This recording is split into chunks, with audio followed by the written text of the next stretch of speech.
बिस्मिल्लाहिर्रहमानिर्रहीम अस्सलाम वालेकुम। पीडीएम हुकूमत बंद गली में दाखिल हो चुकी है। शहबाज हुकूमत को आज बड़ा धचका लगा है। कप्तान के आम खिलाड़ी ने इलेक्शन कमीशन की दौड़ें लगवा कर रख दी है। बड़ी खबर है, इसकी तफसील आपके सामने रखूंगा। परवेज इलाही फंस गए हैं या ब्लैक मेल किया जा रहा है? मुबैना तौर पर तीसरी बीवी कौन है, इस पर भी बात करेंगे। और गवादर में गिरफ्तारियां हो रही हैं, हामिद मीर उनके लिए आवाज बुलंद कर रहे हैं, लेकिन इन गिरफ्तारियों का इल्जाम जो है वो हामिद मीर की ही एक पार्टी पर लगा है। ये कौन सी पार्टी है, इस पर भी बात करेंगे। लेकिन सबसे पहले आज आपको बताना है कि इमरान खान साहब ने, आपको इल्म है, टेलीफोन के जरिए बहुत सारे पैसे जमा किए, सैलाब ज़दगान की मदद करना चाहते थे, और इस पर बड़े लोगों ने सवालात उठाए कि वो पैसे कहाँ गए हैं। तो आज उसका बाकायदा जवाब दिया गया है। डॉक्टर सानिया निश्तर साहिबा ने उसकी मुकम्मल वजाहत की है और इसको लाइव टेलीविजन चैनल्स पर दिखाया भी गया है। इतना ट्रांसपेरेंट जो सिस्टम है, ये यकीनी तौर पर उनका ये खासा है। तीन टेलीथोन में 15 अरब के ऐलानात हुए, जबकि अकाउंट्स में 4 अरब 60 करोड़ रुपए जमा हुए हैं। अब तक सैलाब मुतासरीन पर 3 अरब 60 करोड़ रुपए खर्च हो चुके हैं। 1 अरब सिंध में खर्च किया जाना है, जहां से अभी तक हमें डाटा नहीं मिला। जैसे ही डाटा मिलेगा रकम तकसीम हो जाएगी। अब देखिए कि सिंध हुकूमत है, पूरी दुनिया में वजीर खारजा बना हुआ है, कशकोल उठाया हुआ है, बातें बहुत करता है, इंटर्नशिप पर वो सैर सपाटे कर रहा है, लेकिन सिंध हुकूमत के पास वो डाटा अवेलेबल नहीं है कि कितने लोग मुतासरीन हैं, और हमने आलमी दुनिया को भी क्या बताना है। अब इमरान खान तहरीक इंसाफ मदद करना चाहते हैं लोगों की, लेकिन डाटा ही नहीं है। ये हालात है नहली की, निकम्मापन के। लेकिन कोई मीडिया चैनल, कोई एंकर जो जरदारी के टुकड़े खाता हो, वो इस पर बात करने के लिए तैयार नहीं है कि मुराद अली शाह जैसी निकम्मी और नायल हुकूमत, उस वक्त बुजदार पर तो बहुत बातें होती थी और बाजवा साहब भी कहते थे इनको हटाएं, लेकिन मुराद अली शाह जहां चूहे जो है वो गंदम खा रहे हैं, अरबों रुपए की स्टील मिल की चोरी हो रही है, वहां हर चीज चोरी हो रही है, करप्शन के यानी जाली बैंक अकाउंट्स के धंधे भी चलते हैं, तो उस पर जो है वो बात नहीं हो रही। दूसरी तरफ जो है वो हामिद मीर की ये बात मुझे बहुत पसंद है कि वो लापता अफराद के हवाले से बात करते हैं, लेकिन वो कुछ लोगों को हीरो बनाने की भी कोशिश करते हैं। और उनके अंदर एक बड़ा नाम जो है डॉक्टर जो अख्तर मेंगल है, उनका एक बड़ा नाम है। उनको वो अपने प्रोग्राम्स के अंदर बिठाते भी हैं, वो वहां पर बड़ी बातें करते हैं। लेकिन आपको इल्म है गवादर के अंदर जो शहरी हैं, वहां इंटरनेट की सहूलियात खत्म कर दी गई हैं। अभी तक 1 हफ्ता हो चुका है, गिरफ्तारियां भी हो रही हैं, बिजली के उनके मसाइल हैं, गैस के मसाइल हैं, मकामी आबादी अपने मुतालबात कर रही है, फिर वो माईगीर एहतजाज कर रहे हैं। तो बजाय इसके कि उनसे मुज़ाकरात किए जाएं, अपनी अवाम है तो उनकी गिरफ्तारियां हो रही हैं। अब इस पर जो मौलाना हदायतुर रहमान है, वो कह रहे हैं कि जिला गवादर में जो ऑपरेशन और गिरफ्तारियां हो रही हैं, ये बीएनपी मेंगल की फराम करदा फहरिस्त के मुताबिक की जा रही हैं। जिली इंतजामिया बीएनपी मेंगल के हाथों यरगमाल है। बल्दियाती इलेक्शन में शिकस्त का बदला लिया जा रहा है।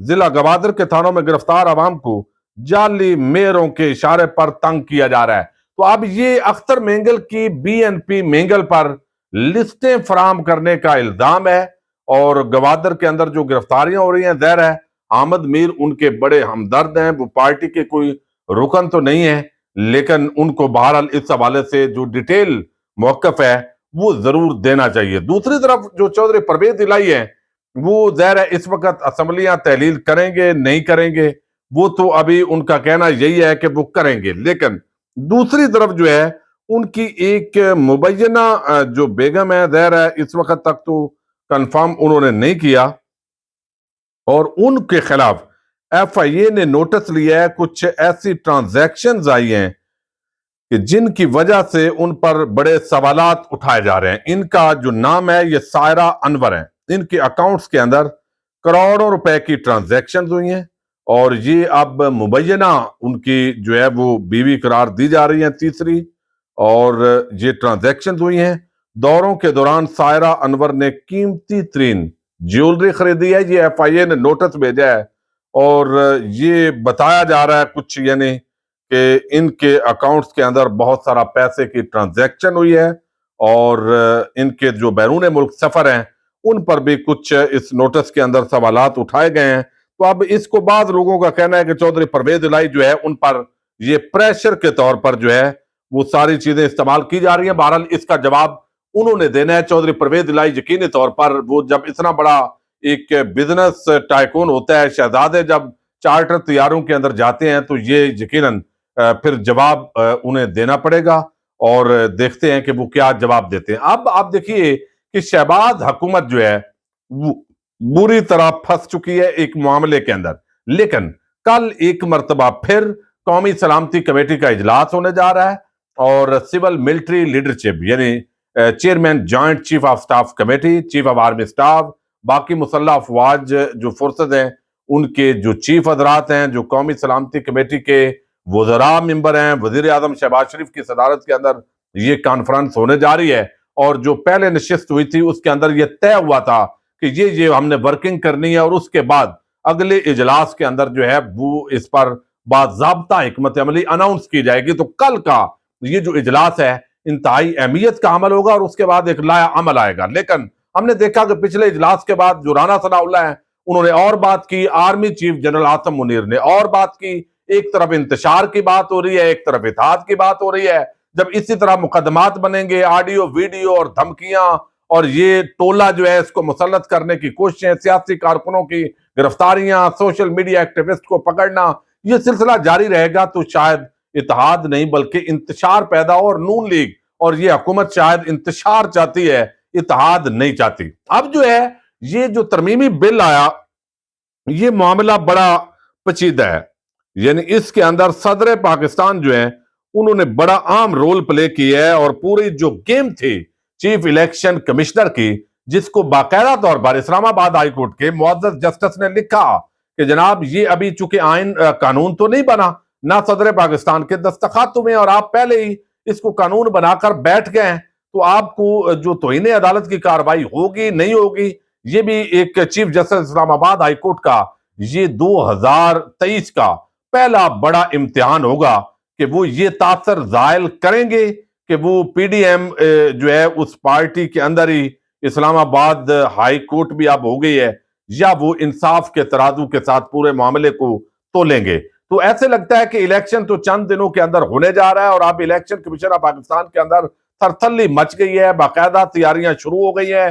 اگلے 2-4 دن کے اندر اگر الیکشن ہوتا ہے تو اس کے لیے بھی تیاریاں کر لی گئی ہیں۔ چیف الیکشن کمشنر متحرک ہے، ان کو بھی علم ہے کہ کچھ بھی ہو سکتا ہے۔ تو اب صدر مملکت ڈاکٹر عارف علوی نے آئین کے آرٹیکل 75 کی شق 1B کے تحت اسلام آباد کیپٹل ٹیریٹری لوکل گورنمنٹ ترمیمی بل 2022 کو بغیر دستخط کے واپس کر دیا ہے۔ یعنی یونین کونسلز کو انہوں نے جس طرح بڑھایا اور گیم کی، جب جو کینڈیڈیٹس سے انہوں نے اپنا خرچہ کر لیا تھا، 50 کروڑ روپے ایسٹیمیٹڈ خرچہ ہو چکا تھا، یقیناً اس سے بھی زیادہ ہوگا، اور اس کے بعد جب دیکھا کہ عمران خان کی تحریک انصاف وہ ون کر رہی ہے تو ہمیں الیکشن نہیں کروانے پڑیں گے ورنہ عوام جمہوری جوتے مارے گی، اور وہ اس کے بعد یہ ساری گیم کی گئی۔